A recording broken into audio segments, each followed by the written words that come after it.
And the reason why we're going out there is because Rita and I would love to enslave you, I guess that's the proper word, in the future for, oh, look at that. You are clever.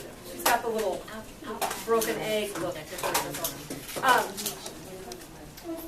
We hope to keep working on that space in the future, so we're going to become a little emotionally attached to it today by digging around in it and kind of seeing what's out there. But we're not actually doing any garden work. You're just checking it out there. So, finish up on your plate. And Deidanda, would you like to use mine so that you can let yours dry? Did everybody get a little teeny slip of paper? No.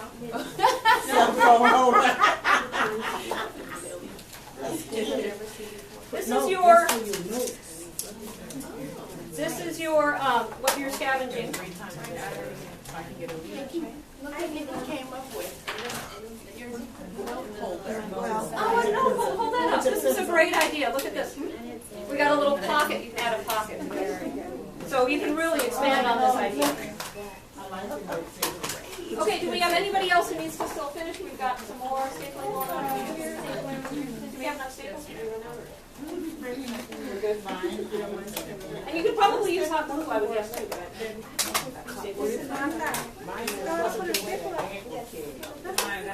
Debbie? I'm sorry, Deidanda stole my extra Pocket. That's all right. Okay, are we ready? We're good? Okay, if you're ready, stand on that. I could have given you little things that said go out and find something fuzzy, go out and find a rock, go out and find something green. I wanted to give you a goal that you needed to interpret. And you needed to analyze and go, well, how am I going to figure that out? And each one of you, even if there's 4 of you looking for whatever, are going to interpret that a different way. So I wanted to get some examples from you of the different things that you found. So if those of you who found something that floats, give an example of what you found that floats. What floated your boat?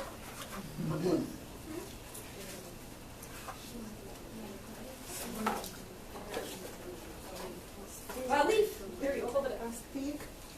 A stick. Yes.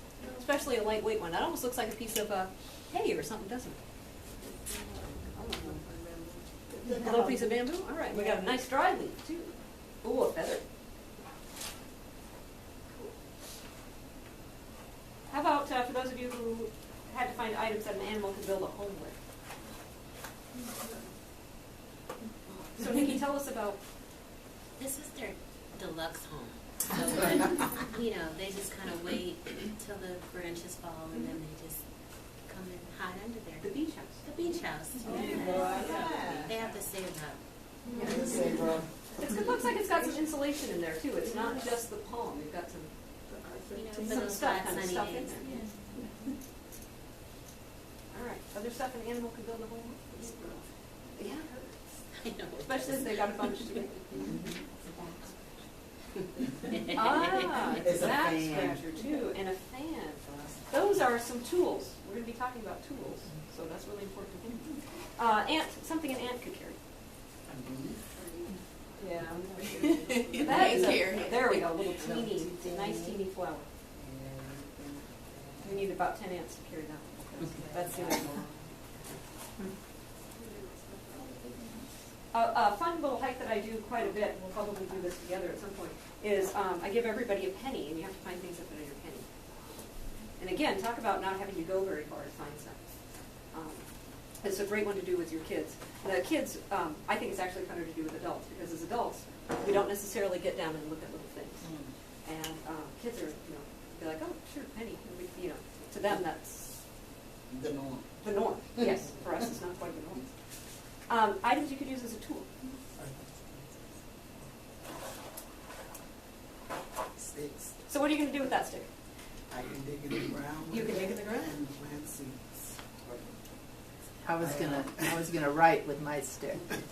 There, right. Draw. Yes. I found some kind of pipe, Uh-huh. and I thought, okay, dig with it. Yes. Yes. Funnel. It could be a funnel too. It could be a funnel. I I used my stick to tap Mary on the shoulder, and she used her funnel to talk to me. All right. All right, here's a toughie. Find items that tell a story. Tell a story. A leaf can tell a story of how it changes colors. Yes. Oh, yeah. Yes. Debbie. I got lots of water. Oh, it's telling the story. About It's telling a story of how it's thriving.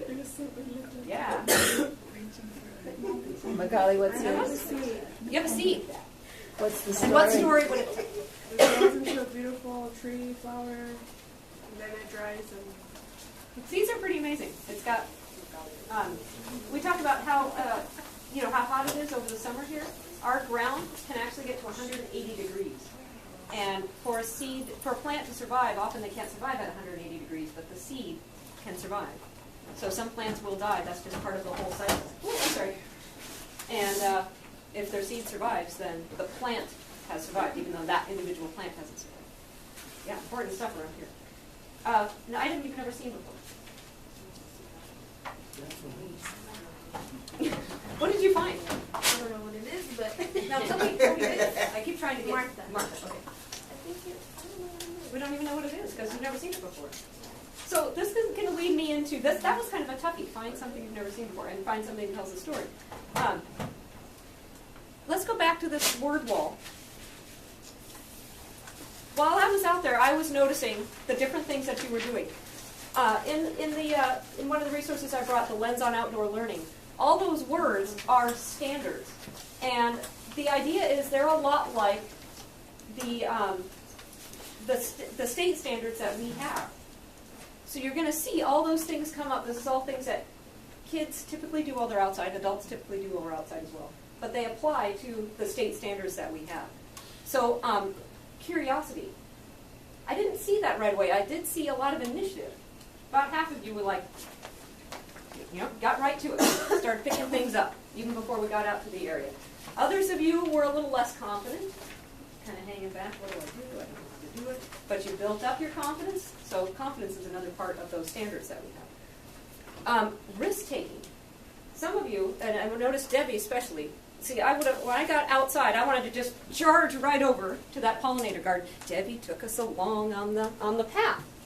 But then I did notice that after a few minutes, she risked a little bit of herself and walked off. It was scary. You can apply this to some of your kids, right? Does that risk take, for some kids, a little risk is a huge step for them. Problem solving. So Martha was having an issue with what I've seen everything before. So one of the things that Debbie came up with was she kind of tried to help you solve your problem without picking something up and saying, here, you've never seen this before, which Debbie could have done. But she didn't. She said, you have to look where you've never looked to see things you've never seen before. Inquiry-based learning. Right there, we're going to talk about that in just a minute.